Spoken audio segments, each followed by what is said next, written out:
Hazreti Ayşe ekebimiz aytat, Peygamberimiz aleyhisselam Hazreti Peygamber aleyhisselam üzülgön son üstüne Abu Bakır gelip girdi deydi. Canında emes oşol vakti bir hikmet menen.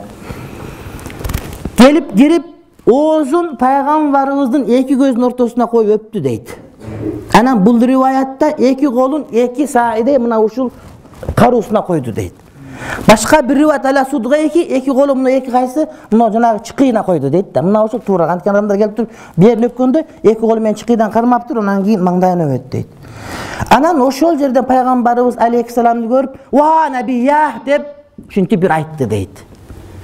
Bu emne Peygamberim degen aytkan. Biz de ökürü dep koyuyoruz go. Koşok dep koyuyoruz. Ошол сыяктуу Peygamberim dep ökürü үчүн aytты deydi. Бирок Abu Bakırdan kıykırığı bolgon жок. Başka bolgon жок. Бирок ошол жанынан узап чын дүйнөгө көчүп кетип артында калгандыгы үчүн, ошол адамдын улуу пайгамбар экендигин билдирген үчүн, ошону айтып "Ва набия" деп бирин чыгарды.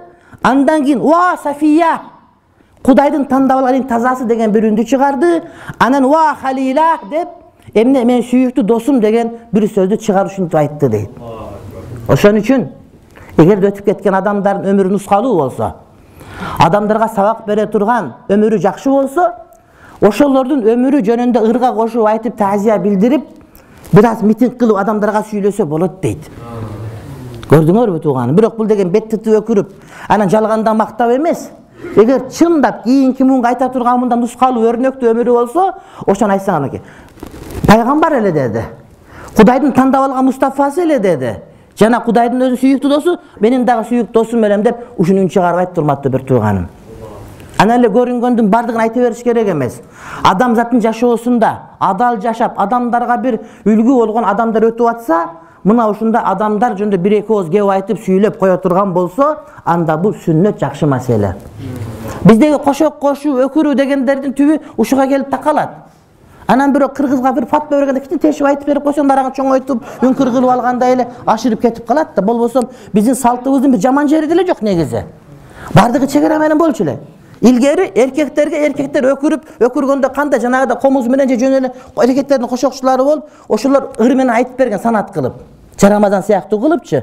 Жөн эле жалгандан өкүрүшкөн эмес да. Анан аялдар бозун ичинде болуп, алчыкка чыккан эмес, аялдарга бир аял келип кошок кошуп, ошол адамдын өмүрлөрү башкасы ушундай болгула деп, ошонун жашоосунан сыйрасын өрнөк кылып айтып беришкен да.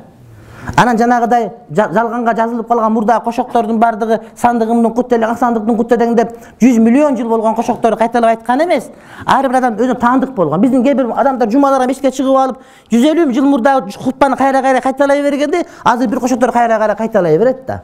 Андай эмес. Ар адамдын өзүнүн кошогу болгон, болбосо ислам чоң аалымдар өлгөндө ошолорго акындар, жазуучулар кошок кошушкан, жазышкан, айтышкан, бирок ошонун бардыгында пайда болгон да мына Абу Бакыр "Ва набия, ва Сафия, ва Халила" деп кыйкырып айтты. Бирок кыйкырып катып чыккан жок, өкүнүчтүү болгон жок. Болгону мына ушундай зат элең деп акыйкатты кайрадан мойнуна алып айтып атат.